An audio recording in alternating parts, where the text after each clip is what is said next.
Hello, I'm the interviewer here, and I'm going to interview you about how you can help to improve our school system. Why, thank you. I am PBL, and I think there's a lot I can do to help out. Alright, here is the first question. How do you see learning happening in the 21st century when globalization has redefined what our students need after grade 12? I believe that project-based learning helps to build real-life skills as our philosophy focuses on students collaborating with each other, which allows them to build their networking and their independent work ethic that promotes effort, drive, and autonomy, which all employers are looking for. We also believe that project-based learning helps prepare students for 21st century economy with globalization, as project-based learning promotes lifelong learners. These lifelong learners are able to continue to learn throughout their lives, including when they are working, and will allow them to adapt and overcome the problems faced to them by globalization, which often requires students to work harder and be better thinkers, which we believe our version of schooling can provide over the current classic system that has failed our previous learners through the 80s into the 2010s. Alright, good response. Now time for the second question. How do you keep students engaged in learning when we are in a decade of low attention spans due to technology?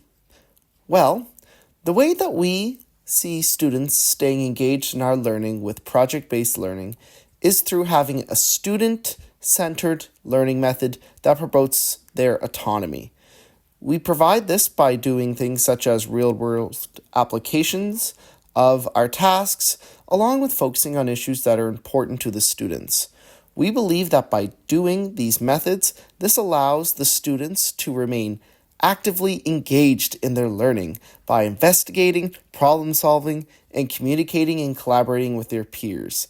And therefore, we believe that through providing them these means of learning at their own pace and at their own directive, this would allow them to remain intrinsically motivated and engaged in their tasks compared to other types of schooling that focus on the students being talked to and not allowing them to express themselves in class.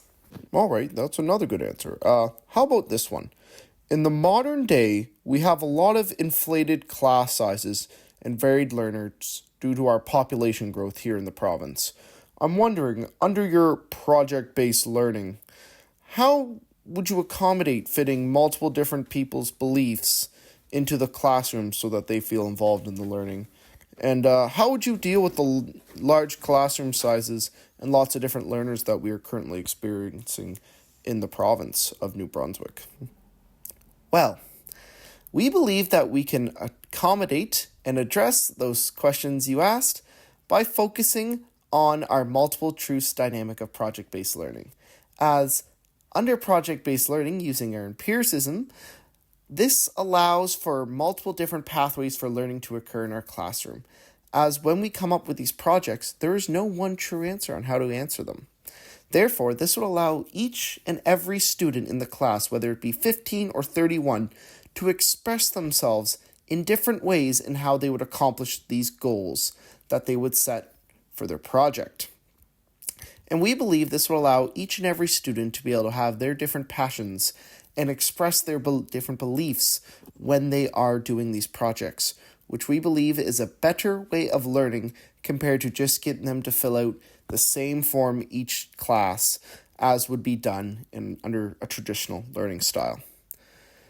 We also believe that by allowing this elastic learning style that allows for different beliefs, this can allow for better collaboration and community in the classroom, as students will be talking with each other all of the time, and therefore allowing the class to be able to work together instead of work separately, and allow for the combination and sharing of beliefs in the class, which we believe would help to contribute to a better classroom.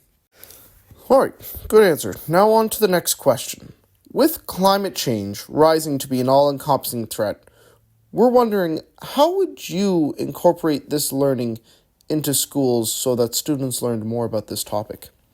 Well, according to project-based learning, We would address this issue by really connecting our climate change learning with what is happening to our students locally. We'd allow them to explore the issues of climate change and how they are affecting our students at their local level and see how they could potentially find ways to remediate it through them investigating it on their own in the class. We believe that through these methods, these would allow students to be able to see climate change at a local level and therefore be able to understand it better and see how it is affecting their community and why we need to focus on change. Okay, good answer. Now time for our final question. What does your project-based learning do to contribute to society? Well, that was a good question. In project-based learning, we believe that our main goals of allowing students to collaborate, communicate, and engage with each other will help to promote a society that will allow for the sharing of ideas and the lessening of polarization between individuals. We hope that by implementing project-based learning in our schools, this allows people to feel friendly enough to talk to each other about issues and to promote a future generation that knows what needs to be done in order to solve these issues as they are more incorporated into their local communities and into how to solve problems that could arise. Why, thank you then for coming out. You answered all these questions quite well, and it definitely seems like we should be implementing this project-based learning more into our schools to help our students really get a leg up in the 21st century with all this communication, collaboration, and really allowing them to have some hands-on learning. Thank you so much.